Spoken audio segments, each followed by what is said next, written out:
Hello and welcome back to the Warwick Student Arts Festival. I'm George and today I'm joined by Charlie and Maddie. Tell us a little bit more about their show they're performing at WSAF. So, firstly, why don't you tell us a bit about yourself and the show that you're putting on at WSAF this year? Oh, okay. So I'm Maddie. I'm Charlie. We're the co-creators of Dead Prepared. It's basically a play about two really rubbish funeral directors called Eulogine and Wake. Yeah. And we started it as our dissertation performance. So we're now just updating the show. Yeah, getting it ready for Edinburgh Fringe, which is where we're heading in August. So we saw this as like a good opportunity to try out some new stuff with a new audience as well. Yeah, wonderful. And well, how is it all going today with your dress runs and tech? Yeah, great. I mean, it's the first time I've seen the space, which I'm very, very, pleasantly surprised by. It looks amazing. Yeah, we just did a tech, which was good. Yeah, it's going really well. We've got a rehearsal later where we'll brush over some stuff that we need to work on, but very, very happy. Excited for tomorrow. Yeah. And just to reiterate, where is your show performing and at what times during the festival? So we're in the Spears Theatre at 1:30 on Friday. So tomorrow now. Yes, and we've actually sold out of tickets, but there are some walk-in tickets, so people can still come. Yeah, and it's live streamed, right? Yes, yeah. Which is exciting. Yeah, it will be streamed. Yeah. Perfect. So just finally, are there any other shows that you guys are excited for over WSAF that you're planning to go and watch over the weekend? So I'm definitely going to go see No Dancing today because our pianist Charlie Spence actually wrote that play. So that's really exciting. So we're kind of obliged to go to that. But loads of others. There's when you scroll through the website, it's like, oh, this person's doing this, this person's doing that. Hit rewind. Yeah, there's absolutely tons of stuff, so super excited. Yeah, be sure to check out wasaf.org.uk for our list of full up-to-date schedules, as well as all the venues as well throughout the weekend. And I guess finally, anything you want to plug? Any socials, any accounts, anything else that you would like to just do our private account. It's actually Charlie Muskett. No, it's deadprepared.edfringe on Instagram. And we have a link tree with loads of stuff on there and some posts about our fringe dates. 24th to the 30th of August. Yes. So yeah, follow us there. Come and watch us in Edinburgh as well. So yeah, wonderful. Yeah, if you're in Warwick on Friday, make sure to head to the Spears Theatre. And if you're in Edinburgh in August, make sure you check their account and go watch them there as well.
So when I was 15, me and my best friend Tom got invited to a party.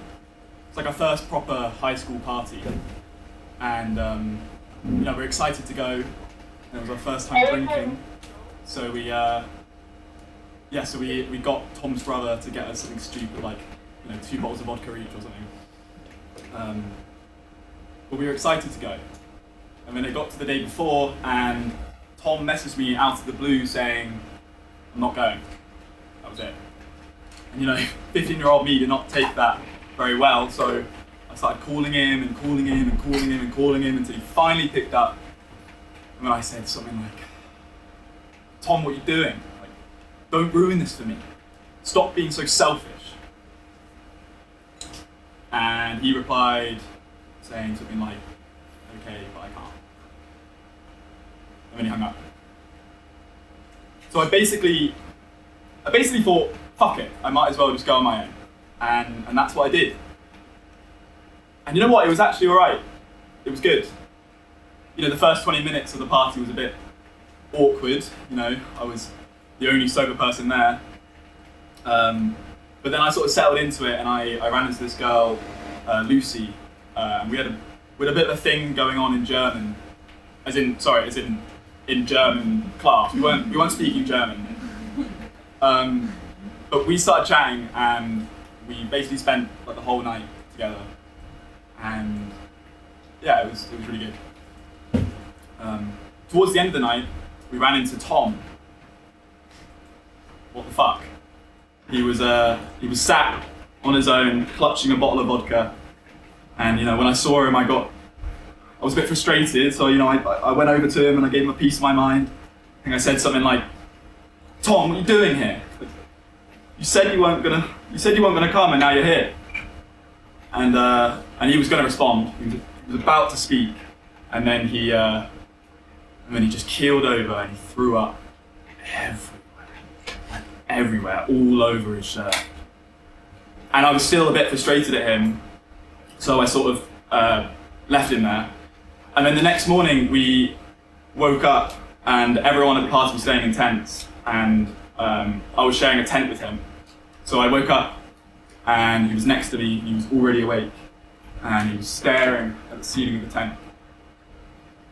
And I was still frustrated with him, so I think I turned to him and I said something like, "Morning, Tom, got something you want to say to me?" And he just kept staring at the ceiling of the tent. And then he said, "Charlie, my mum is dead."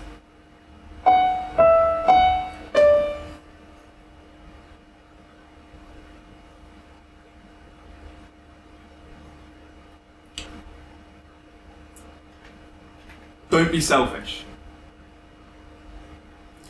Tom's mum had died, and I called him up and I said, "Don't be selfish."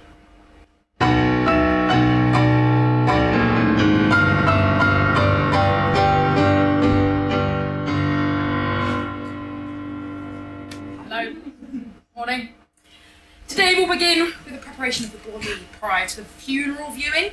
This is our client of the braiding.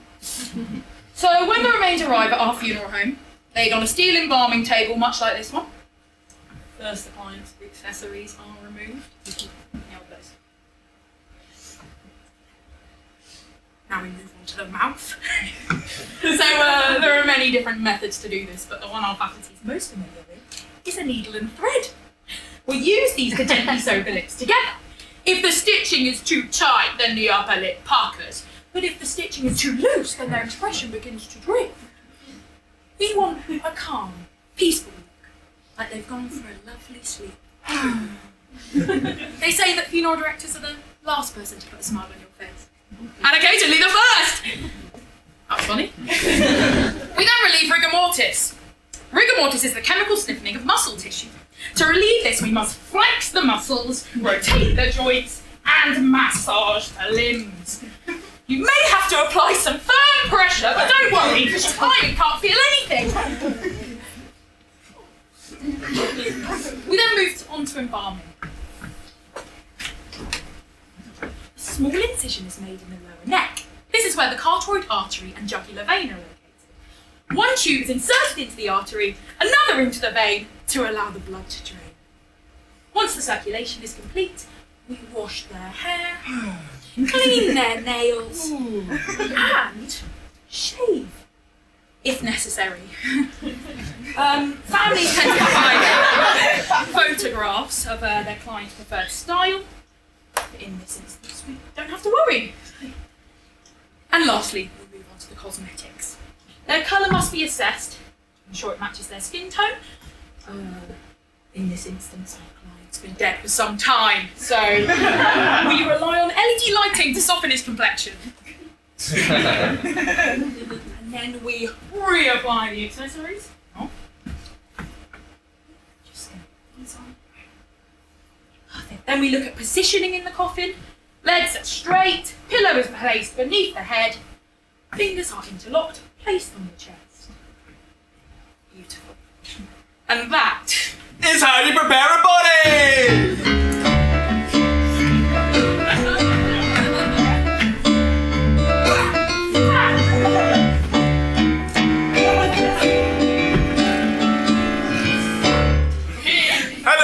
My name is Eulogine. And I'm Wake. And together we are... two failed theatre graduates! No, we're dead prepared funeral care. Oh, and sorry, before I forget, this is Organ. He's on the keys. We tried to call him piano, but it didn't stick. Yeah, he told everyone he was far too complex. Organ, don't look at them. Don't talk to them. Stop distracting our lovely workshop guests. So anyway, we tried our hand in theatre, but as we all know, it's a dying industry. So instead we tried our luck in the dying industry. That's right. This is a workshop for those who want a new job.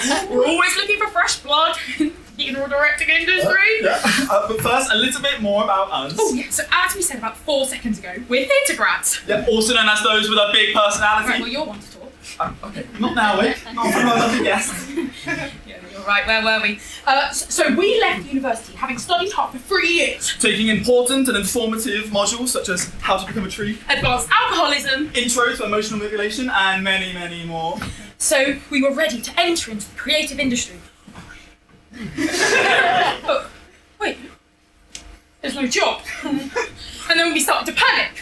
It comes to you slowly at first, just a small shot of anxiety when you're at the pub and someone mentions their promotion. Yeah, or a small pang of jealousy when a friend of a friend talks about their cameo in a recent EastEnders episode. What are we doing the spiel? Come on, mate. But very quickly the dread will seep into every waking thought. You'll start comparing yourself to every person you meet. Every room you walk into will be scorned with your own dissatisfaction, and you'll be doomed to spend the rest of eternity in the bottomless pit of despair! Luckily, one day, I got a newspaper. And yeah, who does that nowadays? No one buys newspapers, everything's basically online, so it was awkward. But I actually did buy a newspaper, and it was the best decision of my life, and here's why. So in the newspaper, there was an ad for 2 funeral directors, and the interview went a little bit like this. Okay, wait, I will be the boss, you be the applicant. Okay.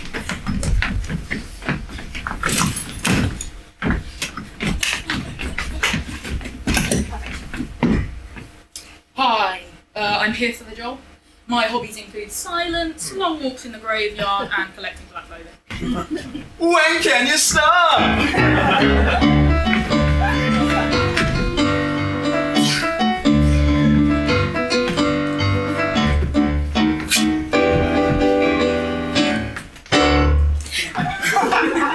So, the funeral directing industry hasn't taken 100 years. Also, it's not regulated. You could open a shop tomorrow. Please don't. But if you're really not convinced by us, it is really more similar to theatre than you think. Why you ask? You in the front row, thank you very much. Well, I'll tell you. So there's a beginning, a middle, and an end. There's a sense of catharsis, and we also get to wear these lovely hats. So the plus side is we're now working with audiences who can't leave. So make yourselves comfortable and open your minds up to your future careers. We promise it's not as morbid as it sounds. Ready, get up. I've just picked the chips up and I'm coming home. Time to get ready. Ready, get up. I've just picked the chips up and I'm coming home. Time to get ready. Ready, get up. I've just picked the chips up and I'm coming home. Time to get ready.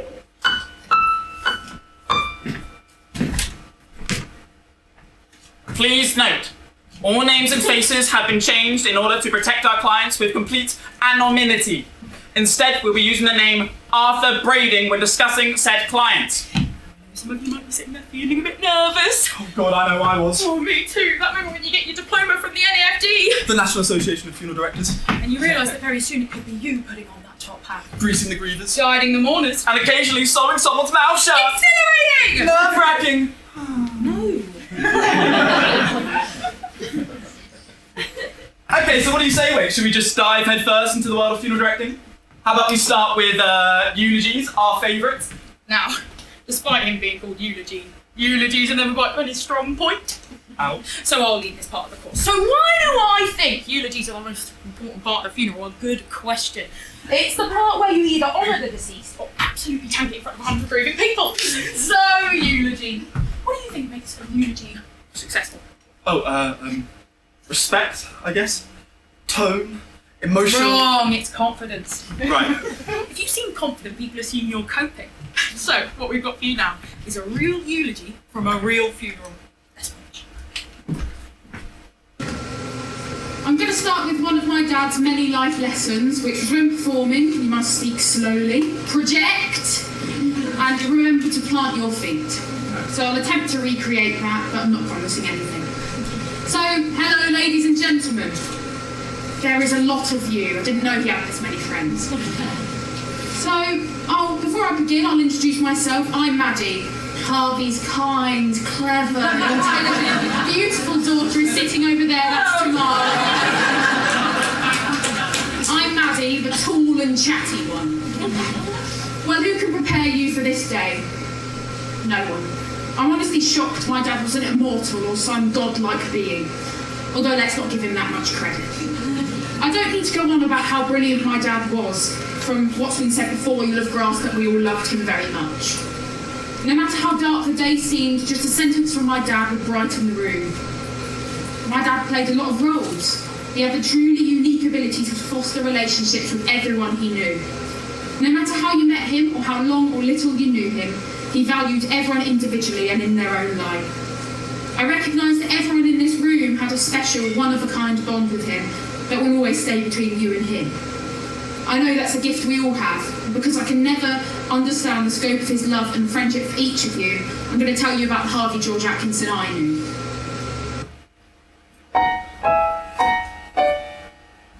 Chills.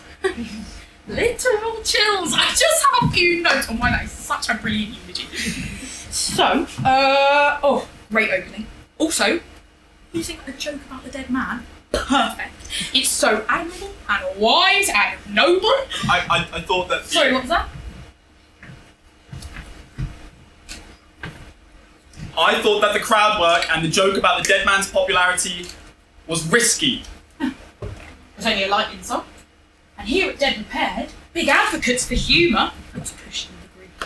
So moving on to the main part of the eulogy. Right, okay, actually, hang on. Let's just stick to the intro, shall we? Because, the full speech is 6 minutes long. There's a lot of good stuff later on, though.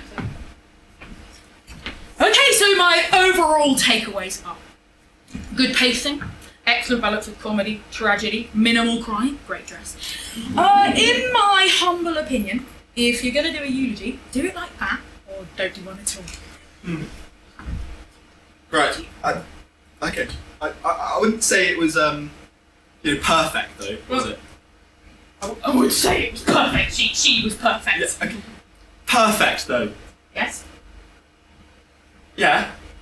Perfect at so many things. I just thought she came across a little bit self-centered. Well, she was 16. Yeah, I know, which makes it even more, even better. I just think she would have benefited from our handout. Yes. Not everyone can handle the limelight. So, here at Dead Prepared Funeral Care with Eulogine and Wake, we have created a eulogy template to help guide them through the process. Of course, our clients don't need to take inspiration from this. It is only a guideline after all. But if they want to captivate an audience, I'd suggest they use it. The template begins like so. A famous writer once said, insert an amusing, philosophical, wholesome quote here. if that is true, then Name of deceased. lived a great life. He/she was the most giving person I've ever known. And judging from the nodding heads I see in front of me, seems that many of you agree. Then we move on to early life. Name, Was born full birth name, on, their birth date, in, city, he/she was the first, second, only, child of, name of loved one's father, and name of loved one's mother. Now might be time to move on to academic achievements, for instance. name, Went to name of schools, and graduated with. name of degree, if smart enough, He/she then went to work for. name of company. If there was a lack of employment history, perhaps it's best to focus on their family life. In, Year, name, met, spouse's name, and they were married number, years later. Eventually they went on to have number, children. Last year we celebrated their 50th. wedding anniversary. Now we encourage a heartwarming close in which the clients explore memories shared with the deceased. I asked family and friends what they remember most about. Name. Just so many good memories. List 5 or 6 in short succession, e.g. playing music with friends, fishing at the lake, that time they went to Disneyland and Susie got lost. The one I remember in particular is... Tell a longer story that illustrates your loved ones. Your loved ones? Character. Then we finish with these words. Me. Thank you for being part of our lives. We are all going to miss you. It is this simple, clean, and effective structure that means anyone could write a eulogy. And to prove it, you need to do one right for us now. Really? Who died? Arthur Brading? No. No. Should be someone you really know, like, who do you know best? Oh, you. Oh, late on my funeral. Oh. Okay, me? Oh yeah, perfect. So, ladies and gentlemen, you will now hear Eulogine's eulogy about Eulogine. When you're ready, Eulogine. Okay.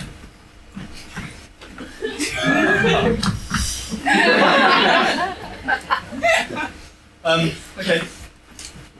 How are we all feeling? Stick to the template. A famous writer once said, someone needs to put the fun in funerals. If that's true, then Eulogine lived a great life. Eulogine was the most giving person I've ever met, and judging from the nodding heads I see in front of me, I can tell that you all agree. Eulogine was born Eulogine on his birthday. Eulogine's parents raised him.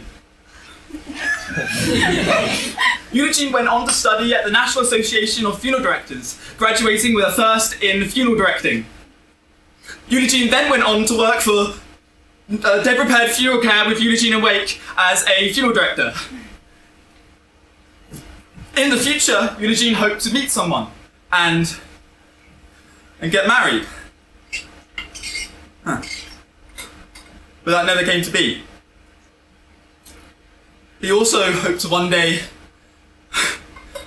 settle down and have children. And they would run around the garden with their strawberry blonde hair. And we would have had birthday cake for dinner every single night. But that also never came to be either. Because I died. Oh God, I was so young! Too young! How did I even die? None of you would be at my funeral. None of you would. Who would be? No one, because I have no one. Oh, why are none of you crying? Finish it up, Eulogine.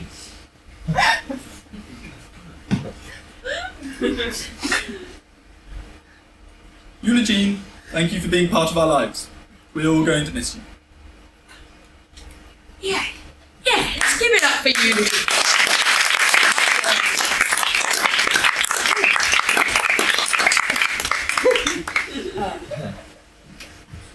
So I have a few notes. Never start a eulogy with "How are you feeling?" The answer's always going to be bad.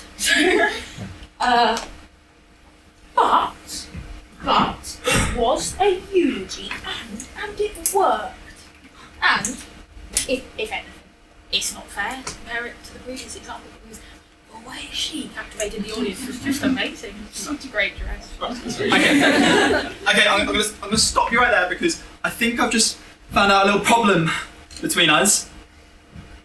It's that you see it as an audience, whereas at least I was speaking from the heart. Yeah, but it is an audience. No, it's not. It's a room full of people who love someone. Yeah, and they deserve better than whatever it was for you. Well, I never claimed to be an expert. But you know he does. Oh! And that is a perfect example of the fragility of funeral care. You do not need to worry about Wake and I. We're doing just fine. We've actually just got the keys to our new houseboat. And yes, it's coffin shaped. We just care about the business. Oh, and you will too, as soon as you leave those pesky little dreams behind, like Never us. gonna happen. Maddie, it's 5 o'clock. You didn't say you were staying out late. Can you call me, please? Maddie, it's 5 o'clock. You didn't say you were staying out late. Can you call me, please? Maddie, it's 5 o'clock. You didn't say you were staying out late. Can you call me, please? And now, a quick word from our sponsors.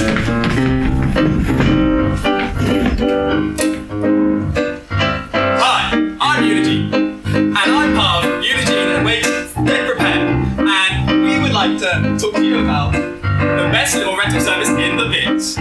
Grief doesn't mean compromising on comfort.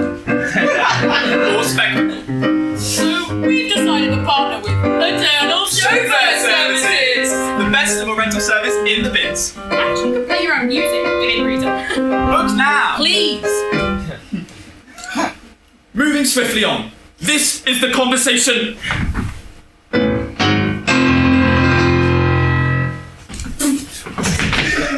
The one they don't know how to have, but helpfully we do. See, what you're about to witness is a live reconstruction of how that conversation goes. Because as funeral directors, we take on so many different roles.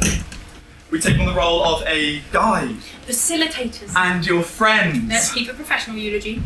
Right. Shall we begin?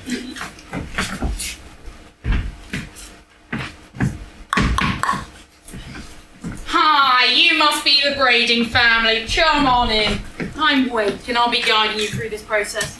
I'm sorry for your loss. Good to get out in early. So, I'll just start with a few questions. So, what is the deceased's full name and how old were they? Arthur Brading, age 73. What was your relationship to him? Oh, I'm his son. Sorry, was his son. Okay. Should we talk about coffins? Yeah, sure. To be honest, I'm just interested in whatever is cheapest. Oh yeah, so that'll be our wicker range. It's aesthetically quite pleasing in a rustic kind of way. Environmentally conscious and breathable. Not entirely sure whether that matters. Sure. Let's go with Wicker. Yeah, brilliant. Okay. So, just one little question in terms of your father. Is he a big guy? Oh. Okay. Yeah, I suppose that's fair. Wicker's not an option then. Oh. Why is that?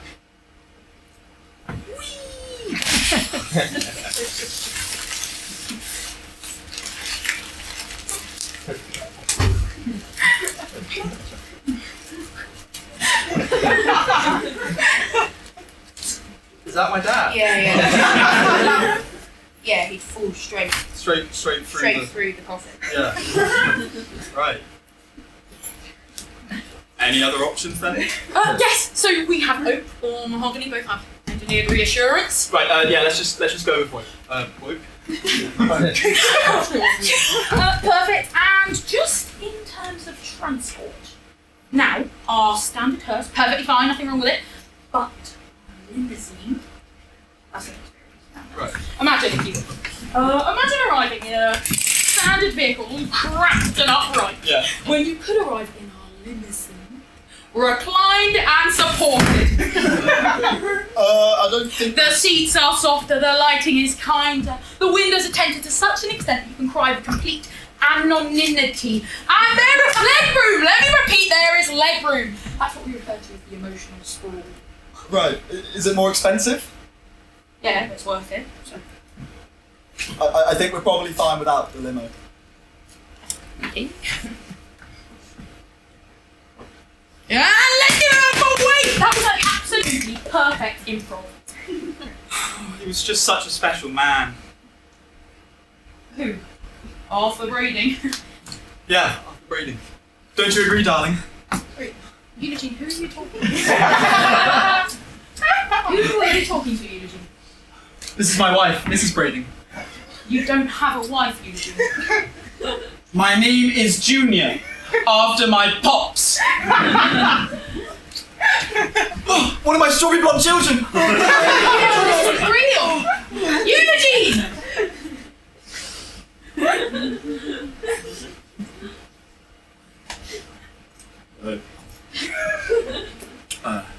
Hi everyone. Sorry, I'm not sure what that was. You okay? Yeah. Yeah, I'm okay. I'd actually rather if we didn't talk about that. Completely understand.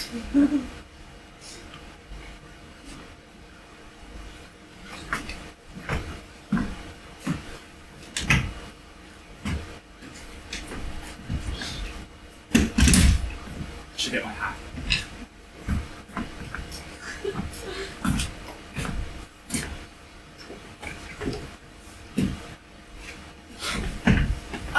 So, what do you think? continue. Yeah, let's just continue with the So workshop. the best way to do that would be with another interview. So let's do another role play and it will be perfectly fine. Really? Are you sure? I got a bit wrapped into character just then. No, I meant me. Really? Wait? I'll be the client. You had your chance, so. I don't know, that wasn't really part of the plan. Hi. Are you Eulogine? Yes, I am. Yes. Take a seat.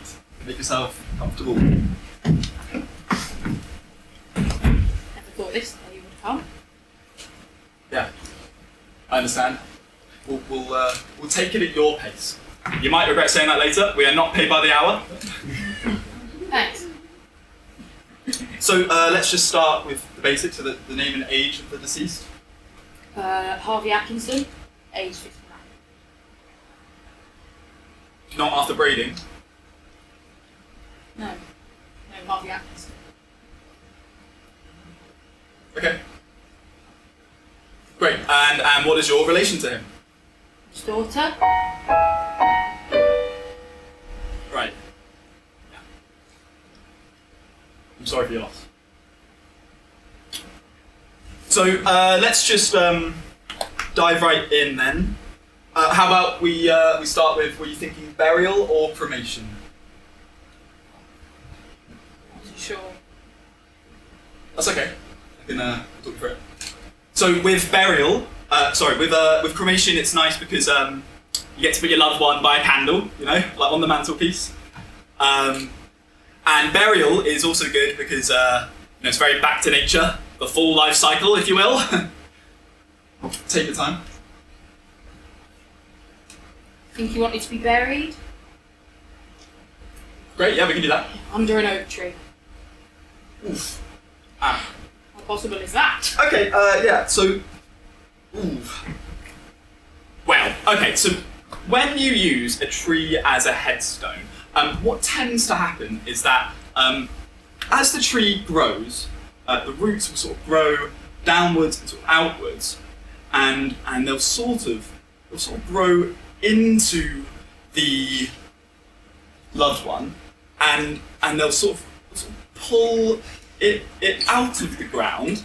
So what ends up happening is that your loved one ends up sort of dangling from the tree.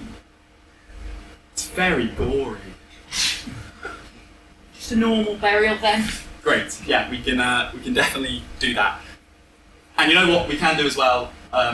If you like, we can engrave the headstone with an oak tree. Ooh. Yeah, that'd be nice. Brilliant. We'll touch on pricing later. Okay, so let's just move on to the day of the funeral itself. Have you thought about eulogies? I think I'm going to do one. Really? It's just normally children don't. Maybe you could do a poem instead. Well, I'm going to speak. It's my dad. I'm going to speak. Yes, absolutely. Great, and I actually think we'll wrap it up there. Well done, Wake. Some excellent improv. No, we haven't even got to the bit about the donations yet. Yeah, okay, yeah, but with donations, I actually thought that that's a bit advanced. Obviously, this is just an introductory session for the newbies amongst us. Oh, no, it's quite important. They went to his daughters, so... Yeah, and that is great world building. I did the same thing. You get too wrapped into a character, and then you don't even know where you are. Oh, no, you didn't do the same thing. This funeral isn't the same as Arthur Brady. Maddie, it's Daddy. I'm just wondering what you were doing, because I'm going to be leaving in 10 or 15 minutes. Okay? Maddie, it's Daddy. I'm just wondering what you were doing, because I'm going to be leaving in 10 or 15 minutes. Okay? Maddie, it's Daddy. I'm just wondering what you were doing, because I'm going to be leaving in 10 or 15 minutes. Okay?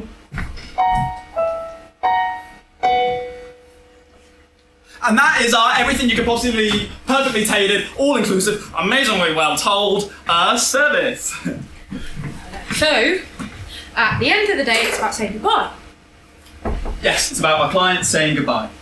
And we are in control. We are here Yes, every step of the way. with a gentle hand. And a flexible pricing structure.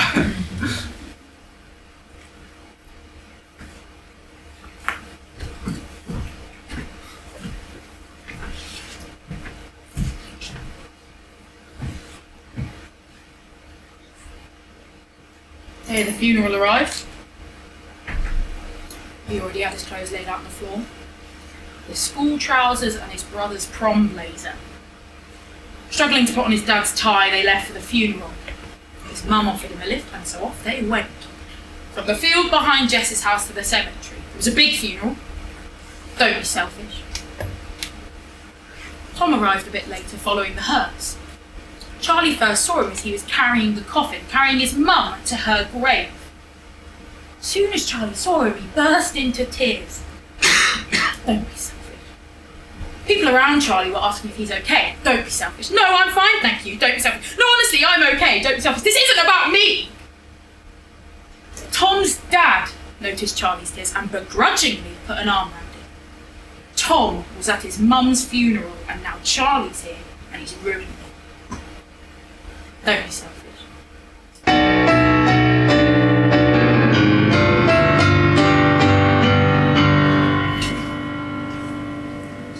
So, you've signed the paperwork, you've said pass instead of died so many times you've lost count, and then we find ourselves at the day of the funeral itself. The matinee no one booked tickets for. So I think we should start with something a bit eeasier. What about what to wear? Yeah, so traditionally we dress like this. Black, elegant and understated. Like sexy shadows. No one. No one says that.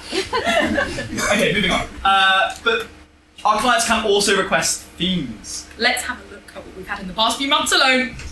So we've had pirates. Cowboys. BDSM. Oh, right. You said you weren't going to show people that one. Sorry, Eulogine. Let's just move on, shall we? I think we should use this next exercise as a bit of a roundup of everything we've learned so far. And I think the best way to do that would be like a day in the life sort of thing. And maybe we should start with my morning routine.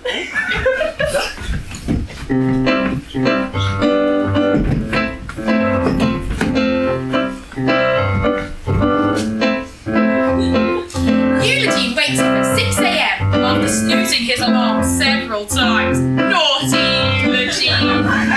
He then gets up and has half a grapefruit for making. Oh, is that sour, Eulogine? Now it's time to help him to the shower. Did you wash behind your ears, Eulogine? Now it's time to get ready. So his shirt is from Michael Kors, his trousers are from Burberry, his shoes are from Superdye, his tie is from Dymark, his earrings are his mum's, and his glasses are his mom's. Doesn't he look handsome? Now it's time to make your way to the client's home. A bit nervous, are you, bud? Don't worry, just a little more practice. Just knock on the door and say, hello, I am sorry for your loss. And then guide them to the limousine and let them greet the limousine driver. Then put them in the limousine and shut the door. Because now it's procession time.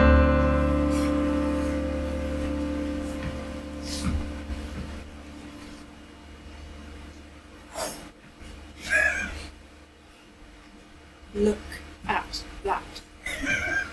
Calm and a measured pace. Wait for it, wait for it. Wow! And a little nod at the end. Notice how it wasn't a bow. See, some people tend to do a little bit much during the procession, but here at Dead Prepared we think the funeral isn't about us and the procession should probably represent that.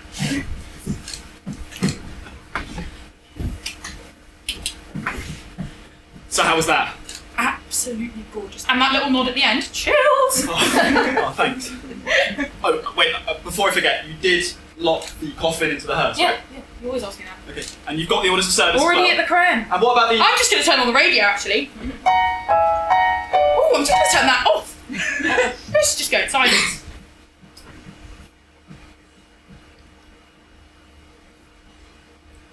I love it when you drive the hearse. Uh-huh.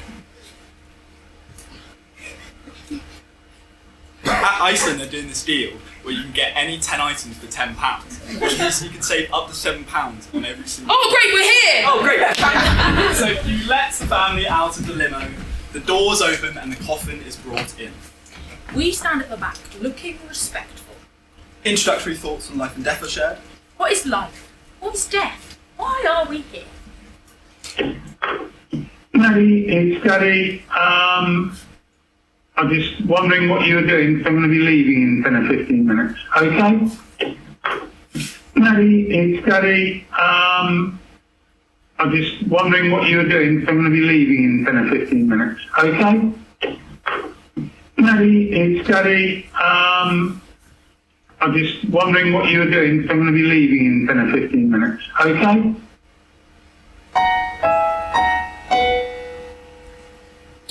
Throughout the service, we remain visible, like grief lifeguards, watching, waiting, ready to intervene. If someone faints, Catch them, if someone wails, support them, if someone laughs. join them. No. Read the room. Sorry. So most services begin in the same way. We have the introductory thoughts, followed by tributes, and then finally we finish with the reflections. Oh, the reflections, that's the best bit. That's where Organ really comes into his own. You didn't get that name for no reason. Okay, so Organ, could you play a reflection song that would be at Arthur Brading's funeral? Yeah, perfect. And now, could we just have a song that would be at Harvey Atkinson's funeral? Okay, alright, and Organ, now play a funeral song that would be at his funeral. And what about his over there? Yeah. Oh, you in the back row, I see you, I see you. That's enough. Okay, so what we're trying to show you here is a little trick of the trade. See, why would you get a super talented musician who can play many songs when you could get a dumb, stupid, bad one who can play one song? So it's sort of moderate level. I think what he's trying to say is Jerusalem's been randomly decided to be the funeral song. Why? I don't know. We don't know. We don't have the answers all the time. You could just Google it. Maybe just Google it, because I don't know, and I don't have all the answers all the time, so you could just ask someone else. That doesn't sound like Jerusalem Organ! After the service, the coffin is brought out, and we lead the mourners away. Watching out for rogue aunties and children with big questions. Is he asleep? You mentally replay everything you said. Oh God, did I really say have a nice day? You did. And see you soon. You did. And then? Want some water? I'm fine. You go home and wonder if you did it right. But then you remember. You showed up. You held it together. You helped them on the worst day of their lives. With dignity and care. And you do it all again tomorrow. So, who's feeling ready?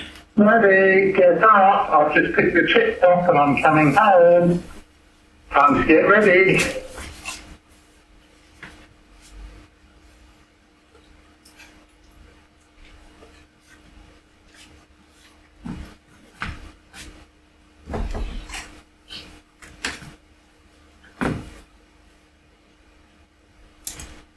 So, you haven't even sat GCSEs yet. You never think it's going to happen to you. It happens to Mia, something like that boy in Spanish. And it's you. And you hold your sister's hand as the doctor says they've stopped CPR. And you watch as your mum collapses onto your dad's body. You had to stand back watching your mum say goodbye to her soulmate. And then you have to sit next to her on the way home from the hospital on what seems to be the sunniest day in the world. People are getting ice creams and holding hands as they go to the park, and you have never been more angry and disappointed in the world than you were then. Because you were 16 and your dad died. Why didn't they do something? Why didn't they help him? He was in hospital, that's where people go to get better. Do you think you could ever understand how it feels? Because you can't, and you never will, because your dad's gonna die. And I'll send you a message saying, hope you're okay, here if you need me. But you still won't get it. He was 59, he had half a life. And after a while, people keep saying things like, you're just like him, you're the spit of your dad, and at first first you think it's nice, you think it's a compliment, and then you realise it isn't. Because it's just that you carry him around. But when you look in the mirror, you see his eyes and his face, and you will have to remember him longer than you ever knew. And then there's the other thing. You forget. Uncomfortable, how you feel like you should have apologised for bringing it up, but then you don't. Because it isn't something you've done, it's just something that happened, and you're not embarrassed by it, and you're not trying to hide it, it's there, and you know it's there, and you're not afraid of that. So, I think, Eulogine, we probably missed a few bits, so let's go back and we can start. Right. Maddie, can we not? I'm just trying to continue with the workshop. Yeah. I just don't think the workshop's working anymore. No, don't be silly, we might have convinced of you. Is that a good thing? Steady income, a three-piece suit and a swanky hat, nothing's better. Are we convincing them for the right reasons? Oh, I see what's happening here. Ladies and gentlemen, in the industry, this is what we call cold feet. Not to be confused by the cold feet in the freezer! That's a funny one, that's laugh. Perfectly normal for funeral directors to feel I'm some not doubt. a funeral director. I'm not. The character. And what's your name? Maddie, can we actually... Please. My name is Charlie. Charlie, okay, nice to meet you. Well, come on in. And what can I do for you? Well, my friend Maddie thinks her name is Wake, and she Now, thinks that's she's not a funeral... very good reason to be in a funeral director's office.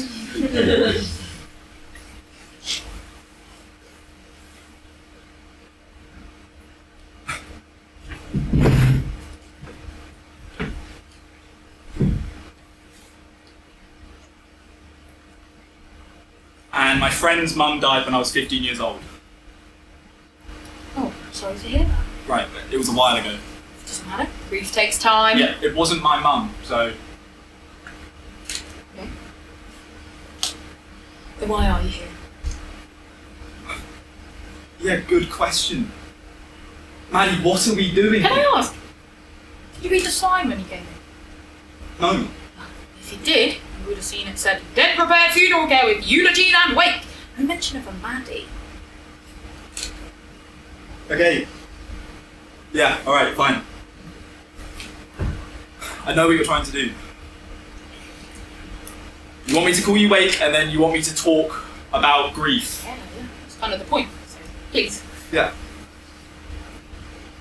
Well, it's just if I do talk about it, then that sort of defeats the whole point anyway, because I've made it about me. Can I ask, when your friend arrived at the funeral, was he arriving in style? Was he reclined in his grief? What are you doing an ad read right now? Oh, I'm contractually obliged. They're always listening, and you can always be listening to surround sound in the back of one of our limos. Right. I don't think he was in a limo. Well, right, well, if I was your friend, I'd be more concerned with the lack of limos rather than my friend was crying too much. I don't think he was thinking about limos. Well, we don't know what he was thinking. Maybe you should ask him. Yeah, I should ask him, should I? I should what? I should call him up, should I? And I should say, "Oh, you're right, Tom. Yeah, how's it going? Was I being selfish at your mum's funeral? And I've made a play about it now. Is that okay? Is that selfish as well?" Yeah. Yeah, that's a start.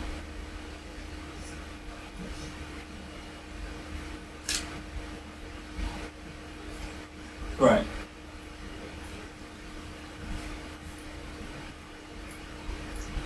Right. Okay. Yeah. Well, I'll think about that. Then, won't I? Thanks. Alright.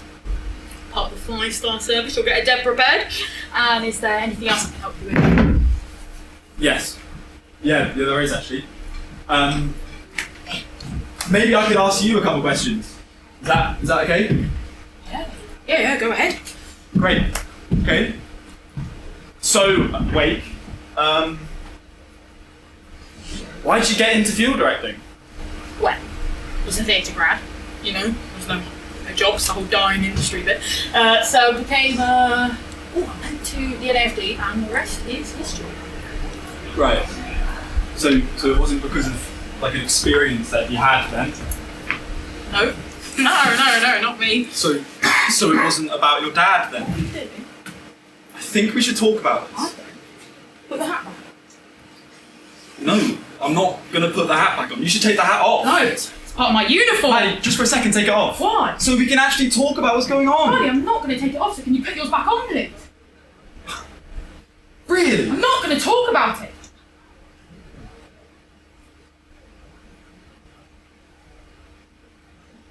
Okay. Okay. Sorry.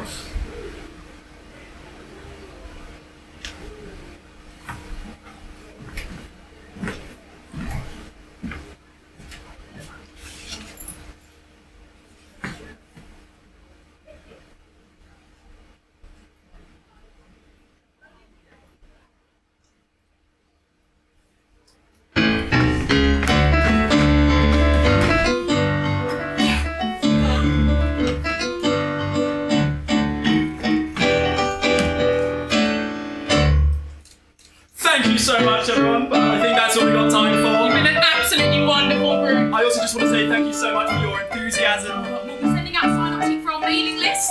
And we'll be hanging around for another 20 minutes if you want to have a little chat. But for now, he's been Eulogine. And she's been Wake. And this has been Dead from Bird.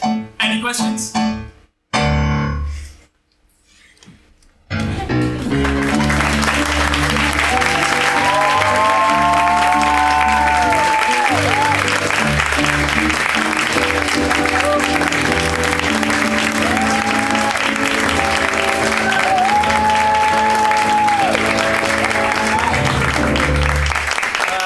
Thank you all for coming. This is very, very nice of you to all make various journeys to come here. So I just want to say we're going to the Edinburgh Fringe Festival this year. At the end, got number one fan over there.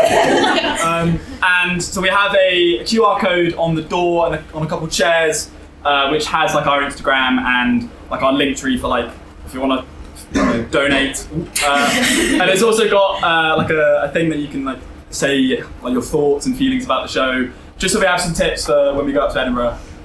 Be brutal. We want mean. We want mean. Yes. Also, can you leave the hats on the chairs, please? They're not ours. But yeah, thank you all so much for coming.